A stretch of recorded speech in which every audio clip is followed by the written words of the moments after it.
Mom's voice cut through the clatter of silverware. "Stop dragging your sister down. You're just bitter because Katie succeeded." I didn't blink. I just leaned back, let the silence stretch, and then dropped the line I'd been carrying like a loaded gun. "Then ask her to return the 80 grand I gave you since college." The room froze. Even Dad's fork slipped, clattering against the plate. Katie's eyes darted, searching for an exit that didn't exist. Mom opened her mouth to scold me, but the words tangled in her throat. And me? I was calm, almost surgical. Because this wasn't an outburst. This was the final act. Funny thing is, when Katie and I were younger, I would have given her anything. And I did. Back in college, I was the one working nights, juggling shifts, while she partied on weekends. Mom always said she had potential. So I covered her tuition shortfall, wired her money when her internship didn't pay. Dad called it helping family. I called it investment in loyalty. Naive, isn't it? I thought love bought love. The betrayal wasn't loud. It crept. A strange silence between us, a message left unread. Then a bank notification, her name attached to money I wired for emergencies, only to see Instagram photos of designer bags and champagne tables. Still, I stayed quiet. Even when I overheard Mom praising her, "Katie always lands on her feet, unlike your brother, who's so cautious." Cautious. That's what they called my discipline. That's what they mocked while draining me dry. The breaking point came 2 years ago. Dad was in the hospital, bills stacking up. I wired 10 grand overnight, no questions asked. Katie? She sent flowers. A $100 bouquet with a card signed in pink ink. And Mom? She called me bitter when I asked Katie to help with the bills. That night, I stopped being the family's wallet. I became something else.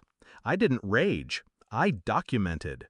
Every transfer, every wire, every receipt tucked neatly into a folder. Dates, amounts, purposes. Katie thought my silence was weakness, but silence is where revenge grows. When she launched her wellness brand, I clapped from the sidelines. Publicly. Privately, I pulled the trademarks she never filed. I let her spend thousands on packaging, website design, influencer deals. And just when her first shipment landed, a cease and desist arrived at her door, signed by me. She begged Mom for help. Mom called me furious. I told her, voice flat, she should have registered her name. Click. That wasn't the only string I cut. Katie loved credit, loved flashing her platinum card. What she didn't know was that years of my help had built her credit score, under my co-signatures. So when I quietly withdrew, canceled the joint safety nets, she crumbled. Cards declined, leases voided. And still, I didn't raise my voice. I let her drown, sip by sip, while smiling across Sunday dinners. Which brings us back to tonight, family dinner. Mom circling me like a vulture. Katie smirking, thinking she'd escaped. "Bitter," Mom hissed. So I gave them the truth, razor sharp. "Then ask her to return the 80 grand I gave you since college." The silence was delicious. Dad's fork clattering, Katie choking on her wine. Mom paling, realizing her golden child was painted in my debt. No one spoke, so I leaned in, slow, measured. I have the receipts. Every transfer, every loan, every bailout. You want to talk about success? Let's calculate how much of it was mine. Katie's lips trembled. She whispered, "You wouldn't." I smiled. Already did. I'd filed the claims last month. Legally, every transfer was documented as a loan, every cent accruing interest. Katie's assets? Frozen pending judgment.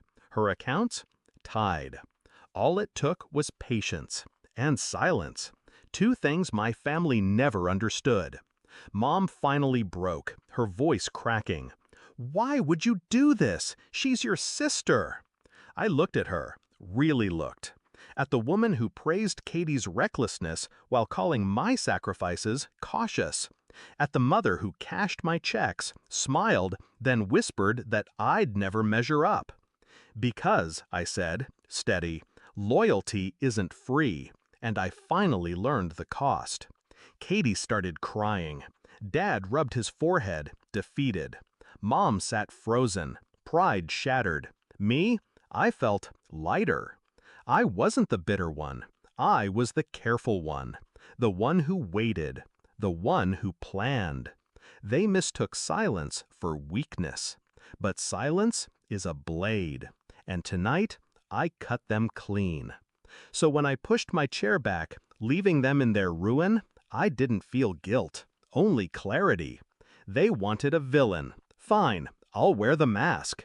But they'll never forget. It was built with their money.